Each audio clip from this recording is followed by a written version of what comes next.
नमस्कार, मी भाऊ तोरसेकर. तुम्ही बघत आहात प्रतिपक्ष. मित्रांनो, एखाद्या गोष्टीमधून काही निष्पन्न होणार नाही आणि निष्पन्न झालं तरी ते त्या प्रसंगी किंवा त्या काळात आपल्याला त्याचा काहीही उपयोग नसेल हे माहिती असूनसुद्धा तेच तेच तेच तेच करत राहणं एखादा माणूस का करतो हा प्रश्न पडतो. म्हणजे आपल्याला खात्री आहे, हां ठीक आहे आम्ही जिंकलो असं दाखवता येईल, पण जिंकलो म्हणजे काय? आता उदाहरण घ्यायचं मित्रांनो, तर जी एक भाषा वापरली जाते, शेवटी निर्भयाला न्याय मिळाला. निर्भया मरून गेलेली आहे, मरून गेली, हयात नाही आहे, तिला न्याय मिळाला म्हणजे काय? हां, तिच्यावर अन्याय अत्याचार करणाऱ्यांना शिक्षा मिळाली हे मान्य आहे, त्यांना शिक्षा मिळाली हे सत्य आहे, पण निर्भयाला न्याय मिळाला ही चुकीची शब्दावली असते. आणि त्यामुळे एखादी गोष्ट आपण करायला जातो तेव्हा ते करून खरोखरच काय फायदा होणार आहे का? आत्तापर्यंत ती गोष्ट करून, ती कृती करून, ते प्रयत्न करून काहीही निष्पन्न झालेलं नाही तरी हट्टाने ते करत राहणं एखादा माणूस का करतो हा प्रश्न आपल्याला पडतो नेहमीच्या आयुष्यामध्ये.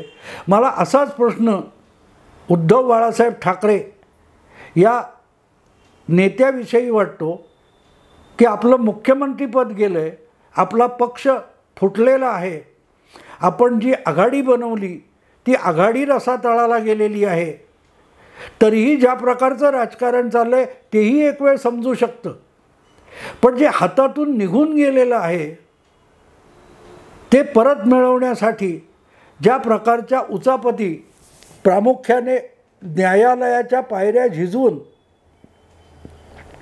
उद्धव ठाकरे करायला बघतायत त्याचा अर्थ लागत नाही मित्रांनो, अर्थ लागत नाही. याचं कारण आजच मी बातमी बघितली की आता जो त्या 16 आमदारांच्या अपात्रतेचा विषय आहे, म्हणजे जिथून ॲक्च्युअली प्रत्यक्षात जिथून हा सगळा संघर्ष, सत्ता संघर्ष महाराष्ट्रात सुरू झाला, तो जसा एकनाथ शिंदे आणि त्यांचे काही निवडक 20 वगैरे आमदार घेऊन ते सुरतला गेले, पुढे गुवाहाटीला गेले, त्या 20 जून 2022च्या रात्री हा विषय सुरू झाला, तसाच तो पुढच्या 2 दिवसामध्ये एकनाथ शिंदे यांच्याबरोबर गेलेल्या 16 आमदारांना ठरवण्यापासून सुरू झालेलं आहे. कारण अवघ्या 2 दिवसात त्या आमदारांना 16 आमदारांना अपात्र ठरवण्याची पहिली खेळी उद्धव ठाकरे खेळले. ते कोणाच्या सल्ल्याने खेळले मला माहिती नाही, पण ज्यांना वैधानिक राजकारण कळतं आणि त्यातले डावपेच कळतात त्यापैकी कोणीही असला सल्ला उद्धव ठाकरेंना दिला नसता, आणि ज्यांनी कोणी दिलाय तो चुकीचा सल्ला आहे हे पुढे ठरत आलं, अगदी सुप्रीम कोर्टात जाऊनसुद्धा ठरत आलं. याचं कारण हा सगळा डावपेच हा एक सापळा होता. तुम्ही ज्या चुका करायच्या त्या पण उद्धव ठाकरेंनी स्वतः ठरवून चुका केलेल्या नाहीत.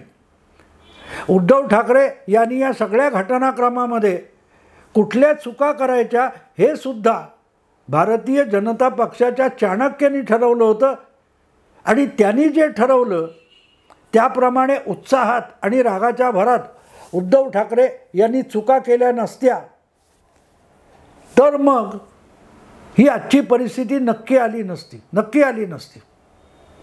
पण तीच तर गंमत वाटते मित्रांनो, का माणसं अशी करतात? त्या 16 आमदारांना अपात्र ठरवण्यापेक्षा ते परत कसे येतील, तडजोडीचा काही मार्ग निघतो का, यापेक्षा आता तुम्हाला धडाच शिकवतो, आता तुम्हाला अपात्र करून टाकतो, हे चिडून उद्धव ठाकरे करणार हे भाजपच्या चाणक्यांना माहिती होतं. म्हणूनच अशा परिस्थितीमध्ये जर सभापतीकडे प्रोटोकॉल किंवा काय म्हणतात तो व्हीप चुकला म्हणून अपात्रतेची भूमिका घेतली गेली तर काय याचा विचार भाजपच्या चाणक्यांनी आधीच करून ठेवला होता. आणि तेवढ्यासाठी ह्या 16 आमदारांच्या अपात्रतेचा विषय निघण्याच्या आधी विधानसभेचे सभापती नव्हतेच, त्या काळात जागा रिकामी होती. आणि त्या जागी काम करणारे नरहरी झिरवळ म्हणजे उपाध्यक्ष यांच्याकडे हे अर्ज अपात्रतेसाठी येणार हे गृहीत धरून नरहरी झिरवळ यांच्यावरच अविश्वास व्यक्त करणारा एक अर्ज आधीच सादर करण्यात आला होता. आणि ज्यावेळेला असा अर्ज असतो तेव्हा त्याचा निर्णय लागण्यापर्यंत ते अध्यक्ष किंवा उपाध्यक्ष कुठल्याही आमदाराच्या अपात्रतेची सुनावणीसुद्धा घेऊ शकत नाहीत. असा जो निर्णय आधी सुप्रीम कोर्टात झालेला होता त्याचा आधारसुद्धा या अपात्रतेच्या प्रकरणात घेऊनच उद्धव ठाकरेंनी ती चूक करावी याची योजना आखलेली होती. पण ती योजना यशस्वी व्हायला उद्धव ठाकरेंनी अपेक्षेप्रमाणे वागणं आवश्यक होतं, म्हणजे चूक करणं आवश्यक होतं आणि उद्धव ठाकरेंनी ती केली. आता गंमत अशी आहे की ज्यावेळेला हे सगळं प्रकरण झालं तेव्हा सुप्रीम कोर्टाचा तो निकाल समोर आला, तो होता मणिपूरचा काय त्या नबाम रेबिया केस. नबाम रेबिया नावाचे जे काही तिथले उपसभापती सभापती होते त्यांच्या नावाने ती केस रिफर केली जाते, संदर्भ दिला जातो. आणि मग त्या नबाम रेबिया केसचा सगळा चावून चोथा ह्या शिवसेनेच्या आणि महाराष्ट्राच्या सत्ता संघर्ष झाल्यानंतर घटनापीठाने निर्वाळा दिला की नबाम रेबिया केस इथे लागूच होत नाही. पण त्याचा आधार दोन्ही बाजूने आपापल्या सोयीनुसार घेतला होता, कारण तो निर्णय सुप्रीम कोर्टाने जेव्हा दिला 2016 वगैरे दिला, त्याला 8 वर्ष होऊन गेली, 7 वर्ष. त्यावेळेला दिलेला निर्णय हा निकष मानायचा, तो निकष जितका शिंदे गटाला लागू होतो तितकाच तो उद्धव गटालासुद्धा लागू होतो. आणि म्हणून त्याच्यात जो गोंधळ आहे त्या गोंधळात न जाता महाराष्ट्रातल्या सत्ता संघर्षावर घटनापीठाला निर्णय द्यावा लागला. आणि मग आता काय करायचं, तर तो निर्णय शिंदे गटाच्या बाजूला गेला. आणि मग परत सुप्रीम कोर्टाने तो विषय सभापतींकडे पाठवला, कारण आता सभापती निवडून आलेले आहेत. जी रिक्त जागा उद्धव ठाकरे राजीनामा दिला त्यावेळेला होती, ती ज्यावेळेला ही केस सुनावणीला आली तेव्हा रिक्त राहिलेली नव्हती. याचं कारण उद्धव ठाकरे पायउतार झाल्यानंतर त्यांच्या जागी शिंदे फडणवीसांचं जे सरकार आलं त्या सरकारने आपल्यावरचा विश्वास प्रस्ताव संमत करून घेण्याच्या आधी विधानसभेच्या अध्यक्षांची रिक्त असलेली जागा भरणारी निवडणूक उरकली आणि राहुल नार्वेकर हे विधानसभेचे अध्यक्ष झाले. आपोआपच पहिलं गोष्ट अशी झाली की या सगळ्या वादामध्ये ज्याच्याकडे पात्रता अपात्रतेचा निर्णय होता ते नरहरी झिरवळ यांच्याकडून तो अधिकार काढून घेतला गेला आणि शिंदे फडणवीसांनी ज्याला उमेदवार केलं त्या राहुल नार्वेकरांकडे तो अधिकार आला. ज्यावेळेला प्रत्यक्ष विधानसभेत मतदान व्हायचं होतं तेव्हा ठाकरे गटाचे आणि शिंदे गटाचे, तर त्यावेळेला कुठलेच निर्णय झालेले नव्हते, त्या दोघांना गट मानलं जात होतं.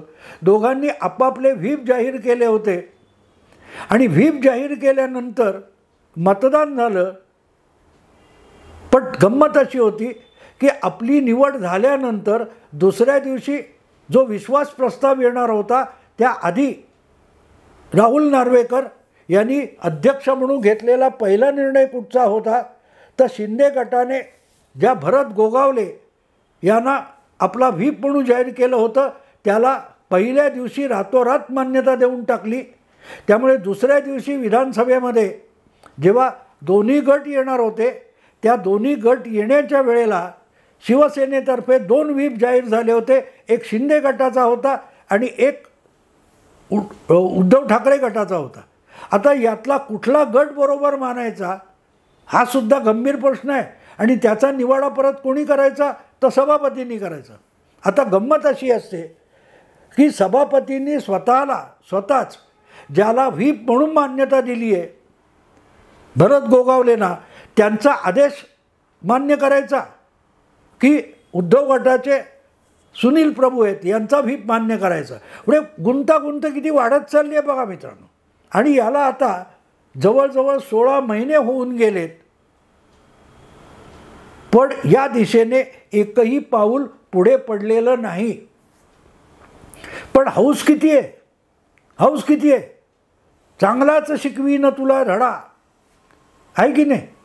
आता गंमत बघा की तो 5 घटनापीठांनी दिलेला जो निर्णय होता त्यामध्ये अशी मागणी ठाकरेंचे वकील कपिल सिब्बल यांनी केली की नबाब रेबिया केसचं पुनरावलोकन व्हावं, पुनर्विचार व्हावा आणि त्यासाठी आम्ही अर्ज करतो आणि 7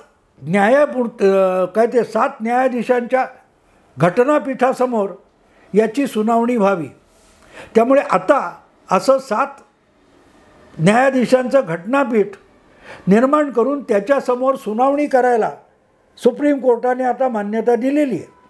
आणि यथावकाश आता त्याची तारीख कधी जाहीर होईल वगैरे माहिती नाही, पण हे घटनापीठ निर्माण होईल, 7 न्यायमूर्तींचं असेल. आणि आता गंमत अशी आहे की हे घटनापीठ अस्तित्वात येऊन त्याची सुनावणी कधी होणार याकडे बघा. पहिली गोष्ट म्हणजे आता पुढच्या आठवड्याभरात नवरात्र सुरू होतं आहे आणि नवरात्र संपली दसऱ्याला संपणार आणि पुढच्या 8-10 दिवसामध्ये दिवाळी येणार. याचा अर्थ सुप्रीम कोर्टाच्या न्यायाधीशांच्या सुट्टीचा काळ सुरू होतो आणि एकदा सुट्टीचा काळ सुरू झाला की सगळे खटले पुढे गेले. आता पुढे गेले की ते जे काय पुढे 3-4 आठवडे मिळतील ते झाल्यानंतर नाताळची सुट्टी येणार आहे. म्हणजे सगळ्याच्या सगळ्या सुनावण्या सरकत ह्या 2024च्या जानेवारीपर्यंत जातील आणि 2000 जानेवारीमध्ये लोकसभा निवडणुकीचे वेध लागलेले असतील. या सगळ्या गडबडीतून वेळ काढून घटनापीठाने बसायचं आणि निर्णय कशावर घ्यायचा आहे. नबाब रेबिया निकाल जो आहे मणिपूरचा, नबाब रेबिया केसमध्ये सभापतीचे अधिकार, सभापतीचे काय असेल पात्रता अपात्रता, आमदार अपात्रता यावर निर्णय घ्यायचा आहे. आणि तो निर्णय कधी होऊ शकतो, तो जानेवारीत होऊ शकेल, फार लवकर तर जानेवारीत होऊ शकतो. मग हा सगळा उपद्व्याप करून उद्धव ठाकरे गटाने मिळवलं काय हा प्रश्न पडतो की जी गोष्ट ही तुम्ही 22 जूनला उपसभापतीकडे केलेल्या अर्जातून सुरू केली, त्याच्यावर शिंदे गटाचे लोक सुप्रीम कोर्टात गेले, तिथपासून त्या 16 आमदारांचा विषय जो टांगलेला राहिला आहे तो तसाच आहे. आणि उद्या नबाब रेबिया केसच्या पुनर्विचाराची जी काय याचिका आहे त्यावर सुनावणी होऊन त्याचा सुप्रीम कोर्टाकडून निकाल आला तरी त्यातून या 16 आमदारांचा विषय संपणार नाही आहे. 16 आमदारांचा विषय संपणार नाही. कारण गंमत अशी आहे की त्या 16 आमदारांना अपात्र ठरवावं की नाही याचा निर्णय नरहरी झिरवळ यांनी घ्यायचा होता आणि त्यांच्यावरच असं अविश्वास असल्यामुळे तो विषय बारगळला होता. तर नबाब रेबिया केसचा ठाकरे गटाला पाहिजे तसा निकाल आला तरी होणार आहे काय. तर नरहरी झिरवळ यांना तो अधिकार होता एवढंच सिद्ध होईल. पण त्याच्या पुढची गंमत अशी आहे की आज त्या 16 आमदारांचा विषय घेऊन त्यावर पात्र अपात्रतेचा निर्णय नरहरी झिरवळ यांच्याकडे सोपवण्याची सोय राहिलेली नाही. कारण नरहरी झिरवळ हे आता कार्यकारी अध्यक्ष नाही आहेत, ते फक्त उपाध्यक्ष आहेत. आणि तरीही सुप्रीम कोर्टाने जर उद्धव ठाकरे गटाच्या आग्रहास्तव तेव्हाचे उपसभापती आहेत त्यांनीच हा विषय सोडवावा म्हणून त्यांच्याकडे सोपवला. तर नरहरी झिरवळ हे सुद्धा अजितदादांबरोबर सत्ताधारी गोटात दाखल झालेले आहेत. म्हणजे ते आपल्याला पाहिजे तसा निर्णय देतील अशी आशासुद्धा उद्धव ठाकरे गट बाळगू शकत नाही. मग मला सांगा हे सगळे जे उपद्व्याप केले त्यातून उद्धव ठाकरे गटाने उबाठा शिवसेनेने मिळवलं काय. आणि आणखीन एक गोष्ट लक्षात घेतली पाहिजे, हे 7 न्यायाधीशांचं काय ते घटनापीठ बनवायचं त्याविषयी जो युक्तिवाद उबाठा गटाकडून कपिल सिब्बल यांनी केला त्यांना सरन्यायाधीश चंद्रचूड यांनी एक प्रश्न पुन्हा विचारला की तुम्हाला खरोखरच या विषयामध्ये म्हणजे नवाब रेबिया केसमध्ये पुनर्विचार करण्याची हौस आहे का? तुम्ही तो विषय शेवटपर्यंत घेऊन जाणार आहात का? आणि असा प्रश्न सरन्यायाधीश विचारतात तेव्हा त्याला एक वेगळी झालर असते.